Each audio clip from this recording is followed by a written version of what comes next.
Hey y'all, this is Waylon from Swiftwood Bows, and I want to show you a really cool design that I enjoy making called the hollow limb design.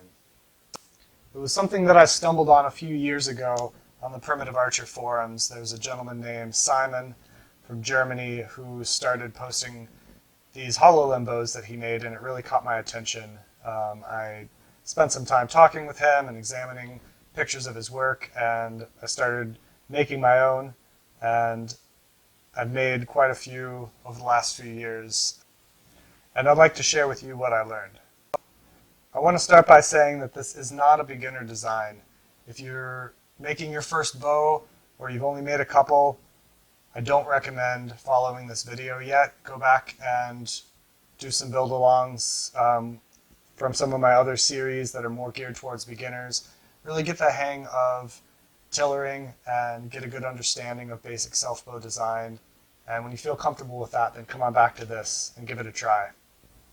If you're interested in more details about the theory behind this design and why we think it works, go to Simon's website. I'll put a link below in the comments.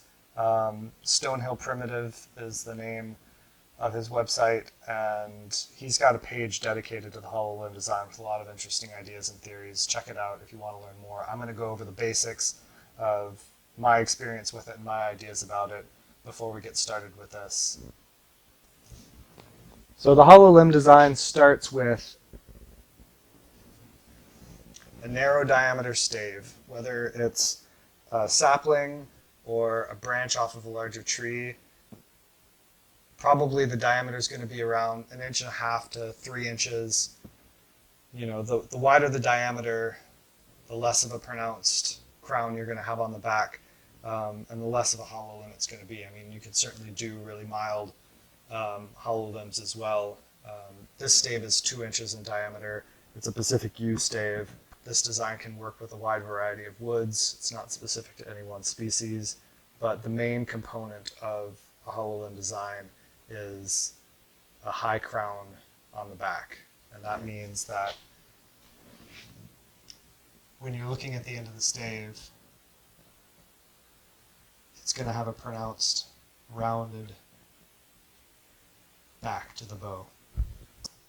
Now, people have been making bows out of narrow diameter staves for thousands of years. Probably the majority of the bows made throughout history have been made from saplings or branches.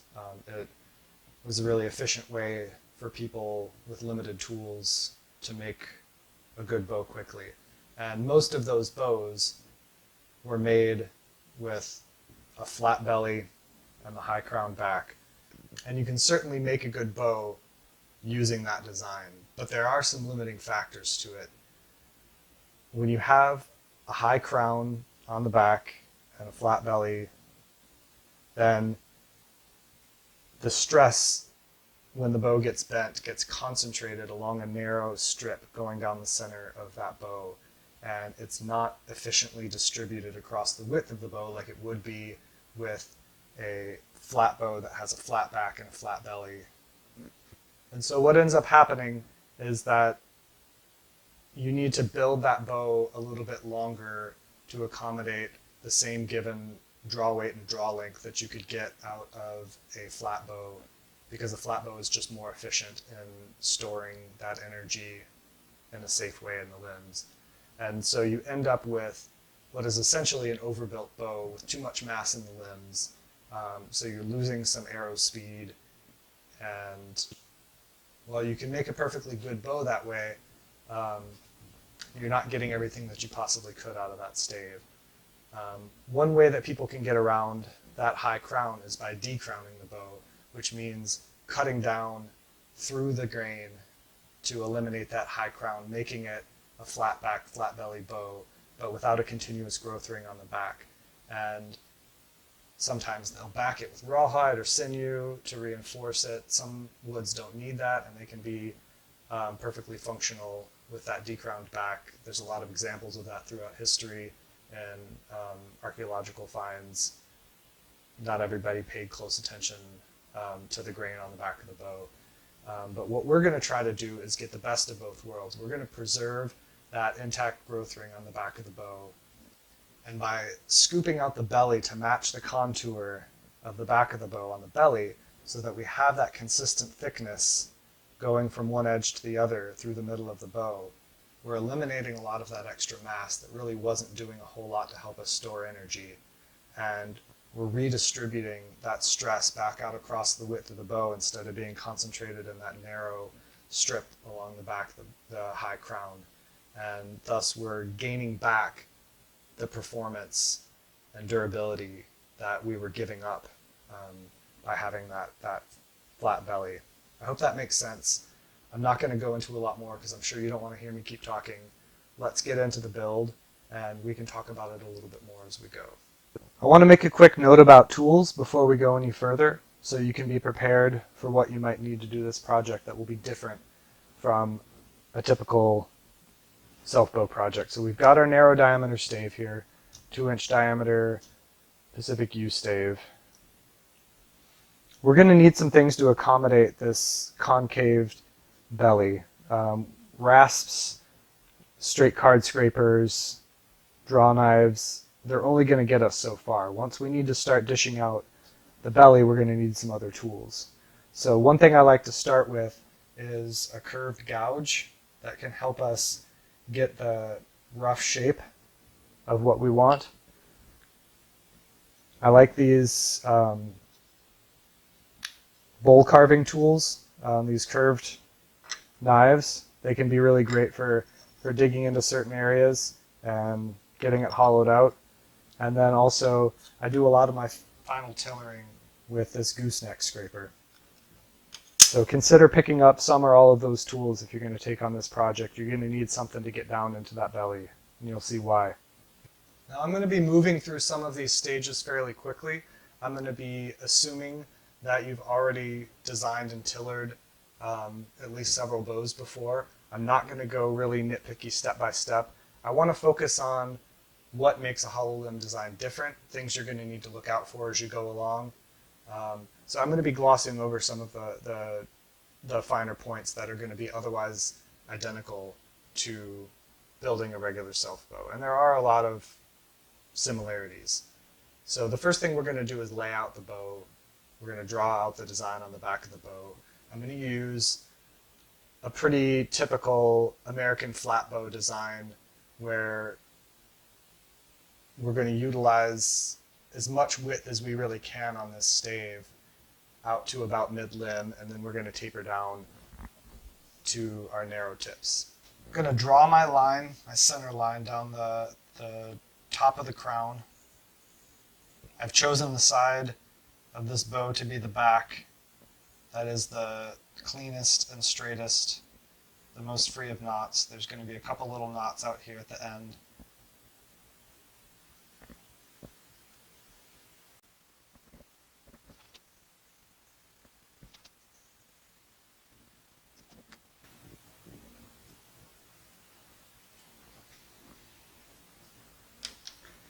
Now when you're considering length and width, you're going to use fairly standard rules of thumb based on the draw length and draw length that you want, or draw weight and draw length that you're looking for. So this particular bow is going to have a slightly shorter draw length at 26 inches. So I'm going to have a stiff handle on this bow, so I'm going to make the length of the bow from nock to nock be 62 inches. So the overall length of the bow is going to be 64.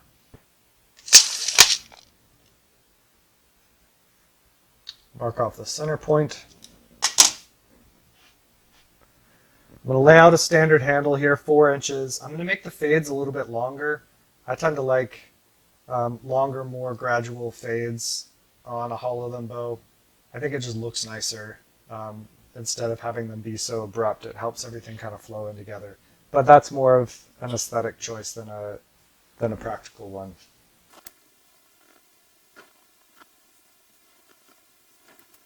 Now, when it comes to the width of the bow, we have some limiting factors here.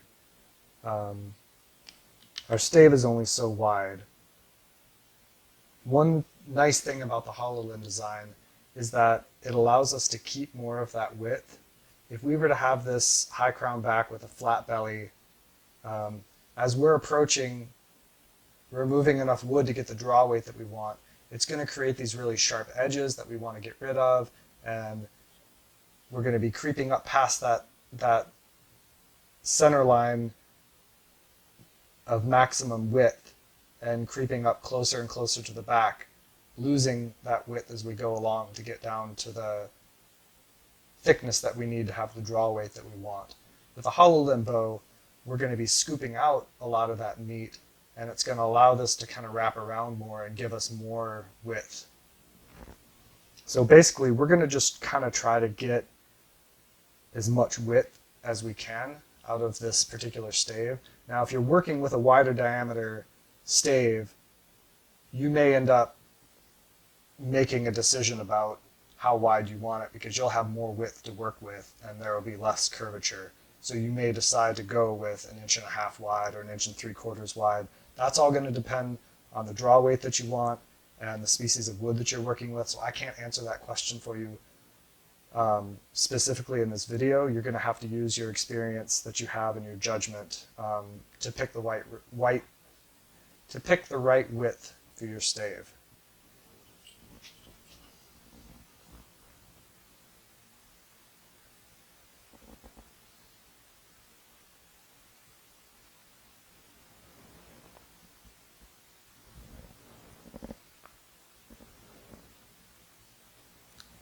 I'm measuring 1 inch to either side of this line. That's giving me, if I was able to wrap the ruler around here, it would be about 2 inches. I may not end up using all of that, but that's what I'm going to start with to get me in the ballpark on this particular stave.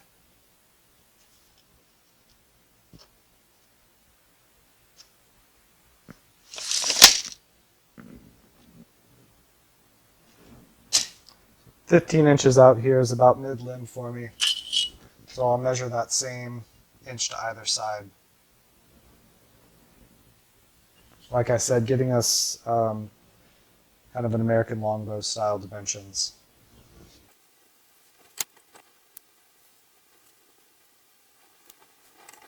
From this midway point, we'll just taper down to our normal 1/2 inch wide tip. I'm going to turn my stave around and lay it out the same on the other side. So I've got my basic American flatbow design laid out on here. 64 inches long overall. It's going to be 62 inches knock to knock. 4-inch handle, 3-inch fades. Right now it's going to be about 2 inches wide. We'll see what happens as I get to tillering, but that's kind of my goal here. So the roughing out part ends up being very similar to a typical bow. You take a draw knife or a rasp. I'm going to remove the wood outside of my lines. There's not a lot here on this stave. I want to have them be kind of parallel with each other. I don't want them flaring out towards the belly or going in too narrow at this point. And then just going to rough out the back. I'm sorry, don't rough out the back. I'm going to rough out the belly down to the point where I can maybe just start getting a little bit of flex.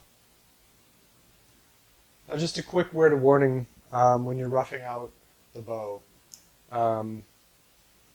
If you were building a standard kind of flat back, flat bellied bow, you're just going to rough it down to a uniform thickness that's going to get you in the ballpark of starting to floor tiller it.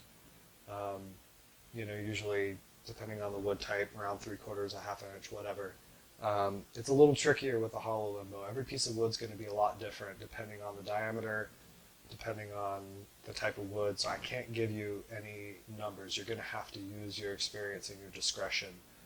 You're going to start with a draw knife and rasp and get the belly flat, and it's going to seem really thick, and it's going to seem, it's probably not going to have much bend to it. You're just kind of getting it down to the point where it makes sense to start scooping out the belly, and for quite a while the bow's going to feel pretty bulky, but as we dish out that belly, it's going to come into line.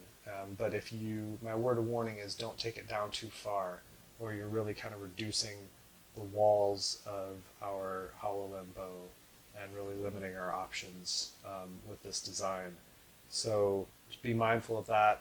I'm going to go ahead and dig into this with my draw knife, and I will show you what the bow, in this bow's case, what it's going to look like before I start with the gouge.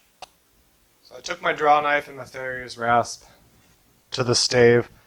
I got it roughed out along the width profile first, and then started working on the belly. I took it down to my desired thickness profile. So like I said, I didn't want to be too aggressive here at first. It seems really thick, and it is.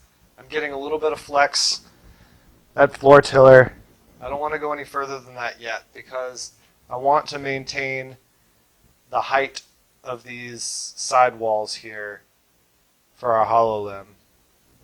Once we start scooping out the belly, the weight's going to start dropping fast, and if we made this too thin to start with, we're not going to be able to get the full contour and still make the draw weight that we want to have.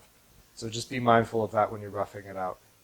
Now, one thing you may find on your hollow limb stave is that when you've got these narrow diameter staves, you often have one side of the stave that's noticeably bigger than the other side.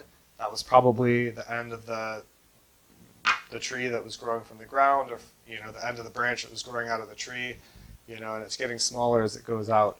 So that's just a feature you're going to have to accommodate and work with.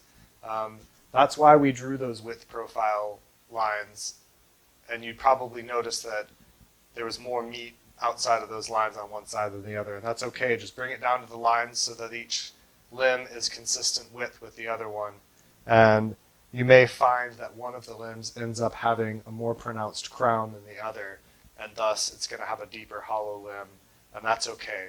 So when we're building these hollow limb bows, our rule is that we're going to follow the back. And that's really just a general rule for self-bow making in general, but it's especially important for the hollow limb. Our contour on our belly is going to line up as closely as we can with the contour on the back. And if there's an area where the crown is more or less pronounced, then the hollowed area is going to be more or less pronounced in that area to correspond with the back. So you're just going to have to pay attention and be really mindful as you're going along. One thing you may have noticed about my stave here that I don't want to throw you off, it's just a quirk that I'm working with on this particular stave. On the bottom end of the tree, there was a bit of natural reflex here, probably where the tree was growing out of a hillside or something. And on the other end, it's flat, maybe even slightly deflexed. So my plan is, at some point when I get this bending more, is I'm going to boil this end, and I'm going to match the reflex on the other side. Don't worry about that. You can feel free to do whatever kind of profile you want. You can do reflex, you can do recurve, you can do a straight limb bow. That's up to you and your own stave and your own comfort with those different designs. So don't get hung up on that. The hollow limb design is actually fairly versatile. You can do a lot of different profiles with it. If you're doing it for your first time, probably I would recommend just sticking with a straight limbed profile, just to give yourself less to work with. Just wanted to point that out so you didn't get hung up on it. We've got this roughed out as far as we dare get with flat tools like a draw knife or a rasp. And so now it's time to start dishing out this belly. I like to start with a curved gouge. I mean, the first time I did this design, I didn't have a curved gouge or any of those hook knives or anything like that. All I had was this gooseneck scraper, and I just started scraping in here, and it works, but man, it takes a while. So you're setting yourself up for less frustration and a more efficient build if you can have a more aggressive tool like this to start. You just need to be careful that you don't take off too much wood in any one spot. It still needs to be a gradual, thoughtful process. Now, our basic goal is to get a consistent thickness from one end of this, or from one side of this limb to the other. Right now, it's thin on the edges and it's really thick in the middle. So we're going to start taking wood out of the middle here, but we're going to be constantly feeling this with our fingers so that we're getting closer and closer to a consistent thickness.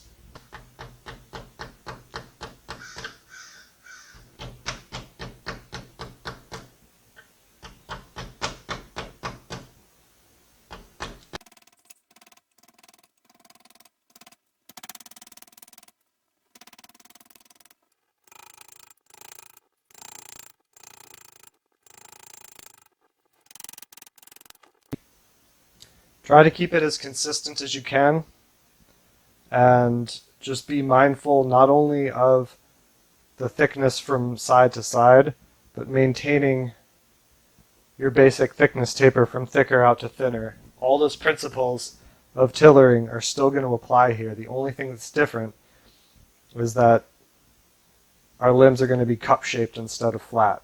So don't lose sight of the other basic principles of tillering a bow when you're focusing on hollowing out the limb. All that stuff needs to be kept in mind, and you need to be paying attention to this thickness from side to side.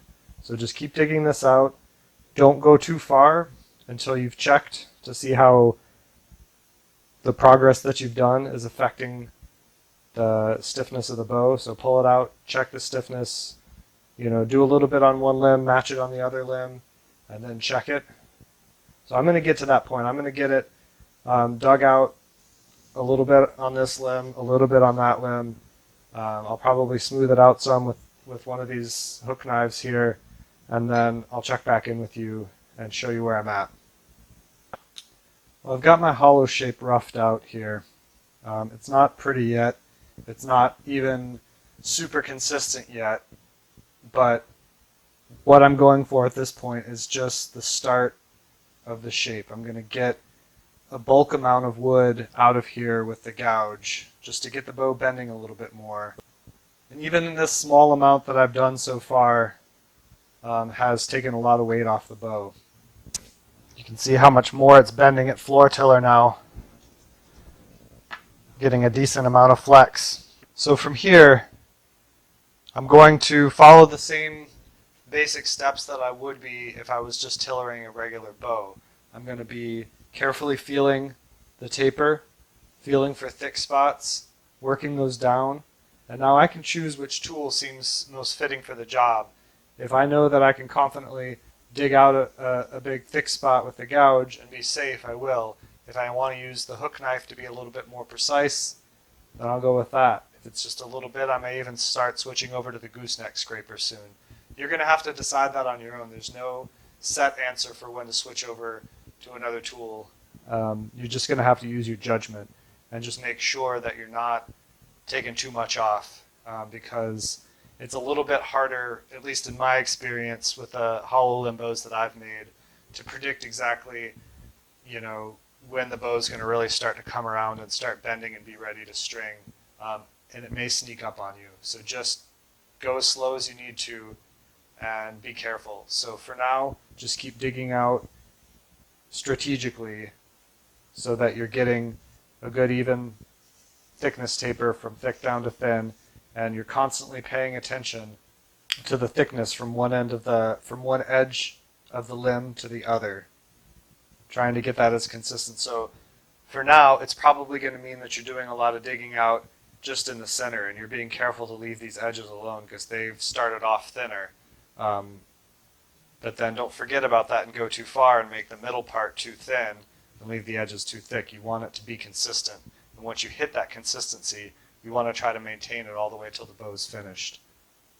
So I'm going to go at this a little bit more with the gouge and the knife and the scraper, just hunting down those thick spots, getting it to bend a little bit more. When I get to the point that I feel like I could probably brace it, then I'm probably going to boil this tip and match it with the other one.